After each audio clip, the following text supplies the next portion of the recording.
नमस्कार, मेरा नाम डॉक्टर मोहित सक्सेना है और मैं कैंसर स्पेशलिस्ट हूँ। और आज वर्ल्ड ब्रेन ट्यूमर डे पे हम ब्रेन ट्यूमर के बारे में बात करेंगे कि ब्रेन ट्यूमर क्या है, यह कितने प्रकार का होता है, इसके कारण क्या हैं, इसके लक्षण क्या हैं और इसका डायग्नोसिस और ट्रीटमेंट कैसे करते हैं। तो ब्रेन में होने वाली कोशिकाओं की अनियमित और अनियंत्रित वृद्धि को हम ब्रेन ट्यूमर कहते हैं। ये दो प्रकार का होता है, प्राइमरी और सेकेंडरी। प्राइमरी जो ब्रेन में ओरिजिनेट होता है और सेकेंडरी जो ब्रेन के बाहर किसी अन्य अंग में ओरिजिनेट होता है। प्राइमरी ब्रेन ट्यूमर को हम दो भागों में विभाजित करते हैं, बेनाइन जो कि नॉन कैंसरस होता है और ये स्लो ग्रोइंग होता है। उदाहरण के तौर पर मेनिंजियोमा, श्वानोमा, क्रेनियोफेरेंजियोमा या पिट्यूटरी एडिनोमा। और मैलिग्नेंट जो कि फास्ट ग्रोइंग होता है, ये कैंसरस होता है और उसमें फैलने की प्रवृत्ति होती है। उदाहरण के तौर पर न्यूरोग्राइनल ट्यूमर जैसे ग्लायोमा, ग्लायोब्लास्टोमा, एस्ट्रोसाइटोमा, ओलिगोडेंड्रोमा। इसके अलावा मेडुलोब्लास्टोमा और एपेंडाइमोमा, यहाँ तक कि प्राइमरी सीनस लिम्फोमा, ये भी मैलिग्नेंट ब्रेन ट्यूमर के टाइप्स है। दूसरा सेकेंडरी, जब कैंसर शरीर के किसी अन्य अंग में ओरिजिनेट होकर ब्रेन में जाता है, इसे हम ब्रेन सेकेंडरी कहते हैं। उदाहरण के तौर पर lung cancer, breast cancer, kidney cancer जिसे हम रीनल सेल कार्सिनोमा कहते हैं, और मैलिग्नेंट मेलेनोमा जो कि एक प्रकार का स्किन कैंसर है। ये सभी कैंसर ब्रेन में अपनी सेकेंडरी फैला सकते हैं। अब हम बात करेंगे ब्रेन ट्यूमर के कारणों के बारे में। तो इसके 5 प्रमुख कारण हैं। पहला, हेरिडिटरी कैंसर जीन सिंड्रोम। उदाहरण के तौर पर Li Fraumeni syndrome, von Hippel Lindau syndrome, Gardner syndrome, Turcot syndrome और न्यूरोफाइब्रोमेटोसिस टाइप 1 और 2। इनमें प्राय फैमिली हिस्ट्री पॉजिटिव होती है। दूसरा, आयोनाइजिंग रेडिएशन, ये ब्रेन ट्यूमर के रिस्क को बढ़ाते हैं।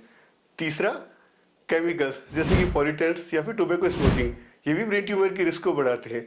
चौथा, ओबेसिटी जो कि मेनिंजियोमा नामक के ब्रेन ट्यूमर की रिस्क को बढ़ाती है।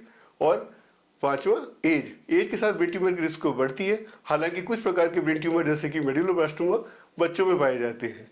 अब हम बात करेंगे ब्रेन ट्यूमर के लक्षणों के बारे में। तो इसके 9 प्रमुख लक्षण हैं। पहला, हेडेक। दूसरा, वॉमिटिंग। तीसरा, सीजर या मिर्गी का दौरा। चौथा, मेमोरी प्रॉब्लम यानी याददाश्त की प्रॉब्लम। पांचवा, बिहेवियर और पर्सनैलिटी चेंजेस। छठा, स्पीच डिसऑर्डर।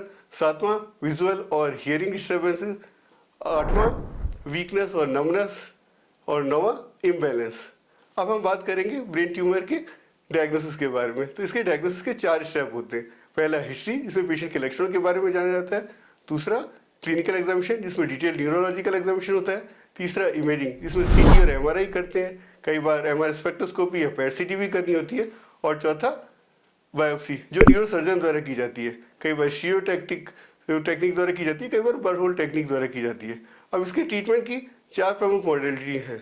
पहला, सर्जरी, जिसमें क्रेनियोटोमी द्वारा ट्यूमर को एक्साइज किया जाता है। आजकल कई बार अवेक ब्रेन ट्यूमर सर्जरी भी की जाती है और कई बार न्यूरोएंडोस्कोपी द्वारा भी ट्यूमर को अप्रोच किया जाता है।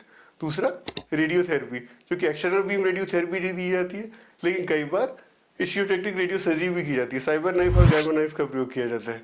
तीसरा, कीमोथेरेपी, जो कई बार ओरल फॉर्म में उपलब्ध है जैसे कि टिमोजेलामाइड, और कई बार इंजेक्टेबल फॉर्म में उपलब्ध है जैसे कि आयोनोटिकेन, कार्बोप्लाटिन, इटोपोसाइड इत्यादि। और चौथा, टारगेटेड थेरेपी, जैसे उदाहरण के तौर पर बेवासिजुमेब। किस पेशेंट को कौन सी ट्रीटमेंट मॉडलिटी देनी है, ये डिपेंड करता है पेशेंट की कंडीशन और ट्यूमर के टाइप, ग्रेड और स्प्रेड पे।